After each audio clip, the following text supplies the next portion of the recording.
안녕하세요, 디일렉 이수환입니다. 오늘 정규 라이브 시간이고요. 첫 번째로 게임 이야기 해보도록 하겠습니다. 가볍게 이야기 해보도록 하죠. 안녕하세요. 안녕하세요. 네, 게임 담당하시잖아요. 네, 게임 많이 하세요? 많이 하죠. 주로 어떤 거 하십니까? 모바일 게임 많이 하고요. 모바일 게임. PC나 콘솔 게임은 안 하세요? PC는 컴퓨터 사양이 안 돼서 못 하고. 그러면 장르는 좀 다른가요? 장르요? 네, 그러니까 모바일에서 즐기시는 장르, PC에서 즐기시는 장르. 완전 다르죠. 그쵸. 네. 저도 완전 다릅니다. 네. 사실 이제 플랫폼이 다양해지면서 게임의 어떤 콘텐츠가 굉장히 이제 다양하게 좀 벌어지고 있는 상황인데, 이런 여러 가지 게임 전시회가 있는데, 해외 같은 경우에는 도쿄 게임쇼는 접었잖아요. 하고 있습니다. 도쿄 게임쇼가 뭐 접은 게 하나 있었는데, E3를 접었나? 네. E3를 접었죠. 미국이 사라지고, 그쵸. 일본은 계속하고. 유럽도 게임쇼가 거의 명맥이 끊긴 상황에서 어떻게 보면 지스타는 2005년에 시작해서 지금까지 잘 하고 있는 게임 전시회인데, 유럽은 독일에서 계속 하고 있어서, 네. 네, 영국은 사라지고 독일은 그쵸. 하고. 네. 그 지스타 잘 되죠? 어떻습니까?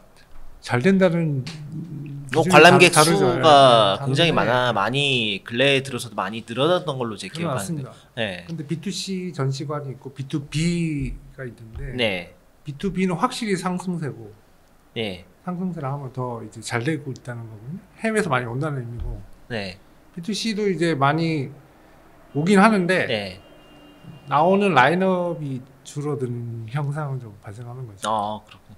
어쨌든 G스타에 가면 화제거리는 굉장히 많이 나오는 것 같아요. 네, 맞습니다. 신작이나 뭐 이런 거. 네, 저도 백스코 여러 번 갔습니다만 백스코 전시관이 어지간해서 그렇게 꽉 차는 경우는 몇 개 못 봤던 것 같아요. 네, 뭐 네. 자동차 전시회 그리고 게임 전시회가 대표적인 것 같은데, 네.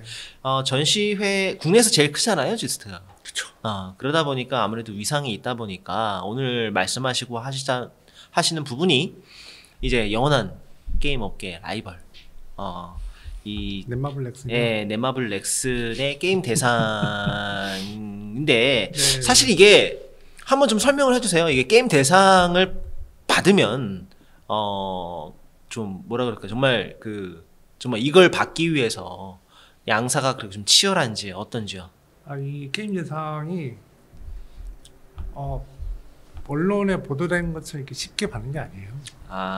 굉장히 공정하다는 좀 뉘앙스로 좀 들립니다만 맞습니까? 그 실적도 좋아야 되고, 실적이라 하면 이제 상업적인 성공. 경영 실적이요? 네. 상업적인 성공도 굉장히 중요하고. 그러니까 작품성만 따지는 예술적인 이런 성향을 가진 대회가 상이 아니기 때문에 상품성, 그러니까 예. 상업성 그런 성공도 굉장히 중요합니다. 네. 영화제로 따지면 베를린 영화제가 아니라 무슨 아카데미 시상식 그렇죠. 그런 네, 느낌이 좀 많이 드는 것 같네요. 맞습니다. 요 두 회사의 배경도 좀 궁금한데, 올해는 각각 어떤 작품으로 지금 어워드를 좀 받으려고 하고 있나요? 넥슨은 네. 넥슨 게임즈에서 개발한 퍼스트 디센던트라는 네. 작품이 후보로 올라갔고요. 예. 넷마블은 나 혼자만 레벨업. 유명한 웹툰이죠. 굉장히 유명하죠. 이게 이미 후보입니다. 후보. 네. 하나 더 있는데, 근데 어쨌든 제가 얘기하는 게 두 회사니까. 네. 나머지 하나는 나중에 말씀드릴게요. 말씀 안 하시는 거 보니까 수상 가능성은 좀 많나 보죠? 뭐 개인적인 의견이라서 이거는 제가 보기엔 낮습니다. 그러면 뭐 그래도 좀 소개 안 하면 좀 속상하실지 모르니까 그래도 말씀은 해주시죠. 스텔라 블레이드. 시프터.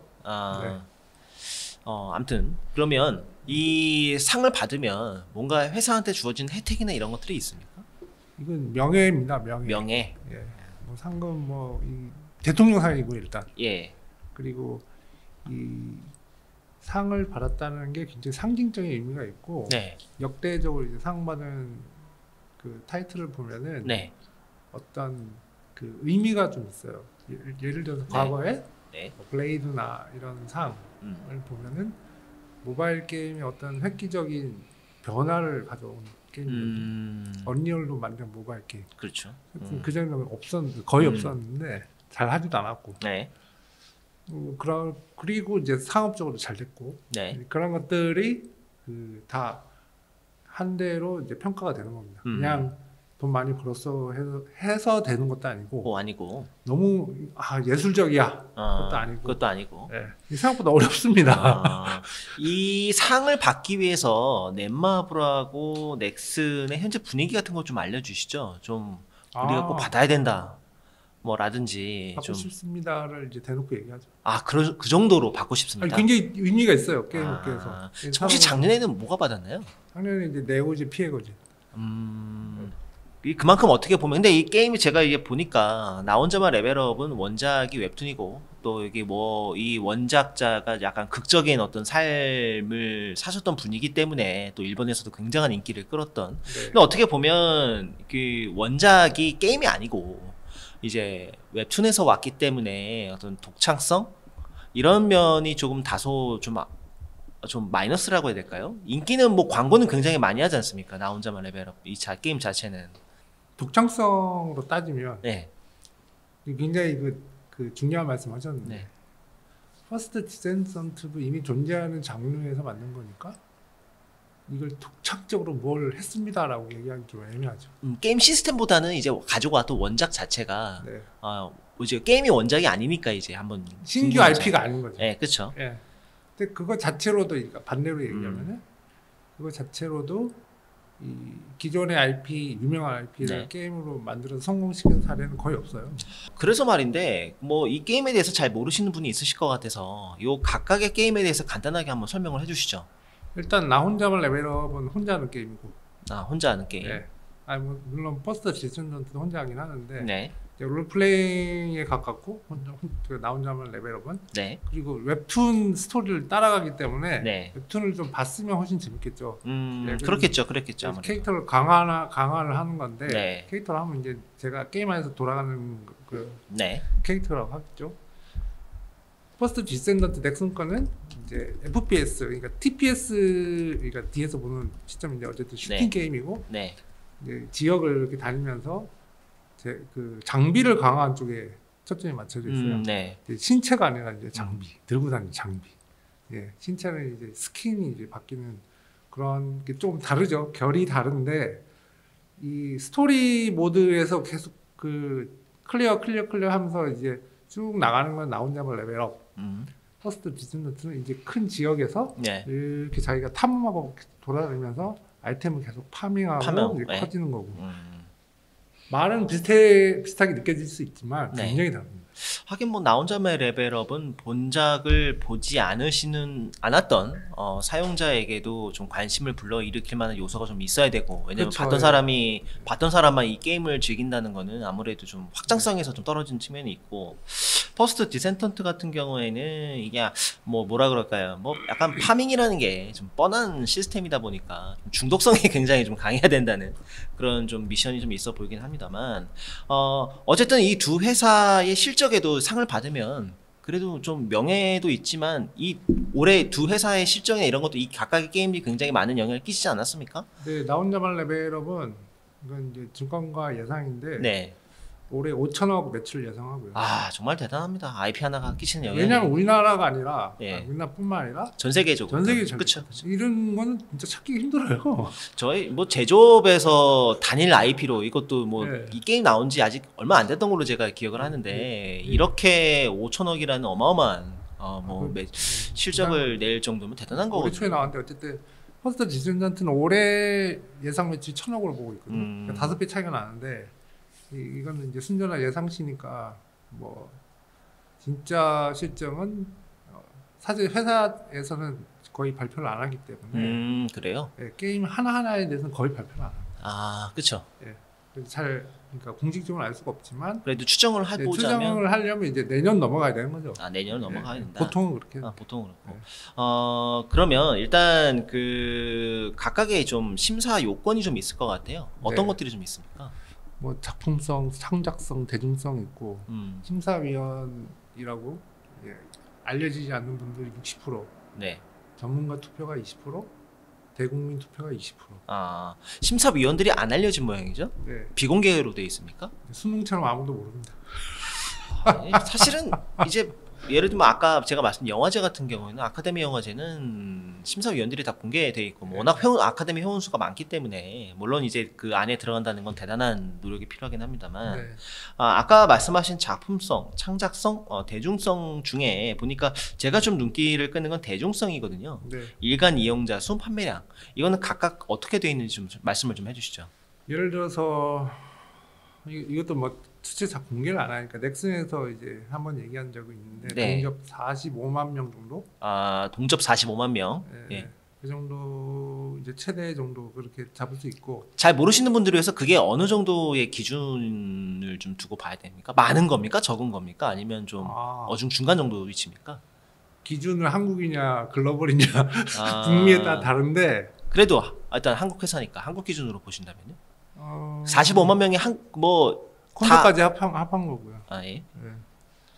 일단 스팀은 PC고 네. 글로벌 서비스인데 아무래도 유저는 북미 유저가 많아서 네. 보통의 시각으로는 스팀을 북미 쪽 플랫폼을 보거든요. 네. 뭐 중국 유저도 굉장히 많습니다. 네. 오해하시면 안 되고. 그래도 북미 쪽 스팀이 제 PC로 보면은 그래도 그 퍼스트 디센던트가 탑5 안에 들었으니까. 탑5 안에 든다. 네.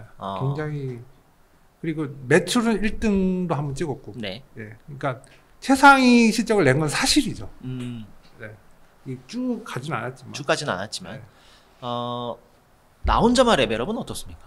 얘는 뭐 일본, 태국, 뭐 동남아에서도 매출 1위를 다 찍었고요. 일본에서도 탑5 안에 들었고. 월드스타네요. 그러니까 지금 대단해.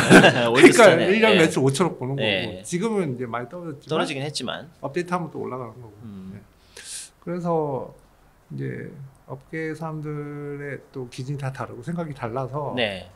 이제 나 혼자만 레벨업은 이제 그런 게 있죠. 말씀하신 대로 웹툰 IP 기반이라 신규 IP는 아니다.